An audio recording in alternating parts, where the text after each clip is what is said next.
गुलिगा देव के नाम से जाना जाता है। मुख्य रूप से कर्नाटक के तटीय क्षेत्रों के लोक कथाओं और भूत पूजा परंपरा के एक महत्वपूर्ण, उग्र और न्यायप्रिय संरक्षक देवता हैं। ये भगवान शिव के क्रोध से उत्पन्न हुए माने जाते हैं। गुलिगा देवता की पूरी कहानी और उत्पत्ति लोक मान्यताओं के अनुसार इस प्रकार है। पौराणिक कथाओं के अनुसार एक बार देवी पार्वती भगवान शिव के लिए भस्म लाई।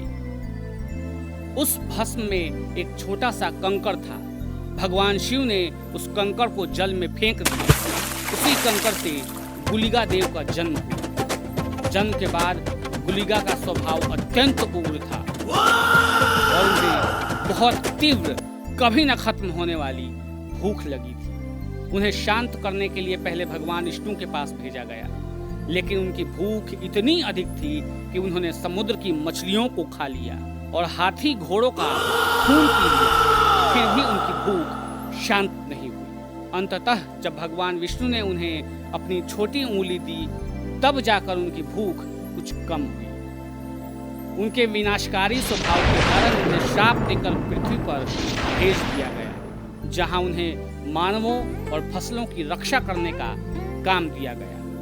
एक अन्य कथा के अनुसार भगवान विष्णु ने आदेश दिया गुलिगा नेलाउल्लासंके नामक एक माँ की 24वीं संतान के रूप में जन्म लेंगे, जिसे अपनी ही संतान के हाथों मरने का श्राप मिला था। गुलिगा सामान्य तरीके से पैदा नहीं हुए, बल्कि उन्होंने अपनी माँ के पेट को फाड़ कर जन्म लिया, जिससे उनकी माँ की मृत्यु हो गई। दक्षिण की लोक कथाओं में गुलिगा देवता अक्सर पंजुर्ली देवता, एक वराह देवता के सौम्य स्वभाव के साथ पूजे जाते हैं।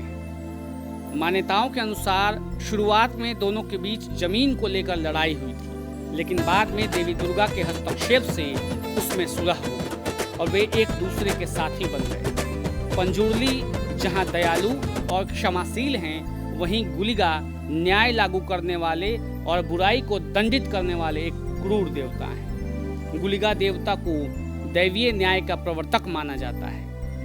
भूत पूजा के दौरान नर्तक उनके स्वरूप को धारण कर एक समाधि अवस्था में जाते हैं और माना जाता है कि देवता की आत्मा उनके शरीर में प्रवेश करती है, जिनके माध्यम से वे भक्तों की समस्याओं का समाधान करते हैं और न्याय करते हैं। फिल्म कांतारा में भी इन दोनों देवताओं की कहानियों और पूजा परंपरा को प्रमुखता से दिखाई गई। भारत भर में ऐसे कई और कथाएं हैं, कई ऐसी लोक परंपराएं हैं जो वहां चल रही हैं। वेणु भक्ति के माध्यम से आपको और भी ऐसी कथाओं को सुनने का अवसर मिलेगा, तो आप बने रहिएगा वेणु भक्ति के साथ, जहां भक्ति ही शक्ति है।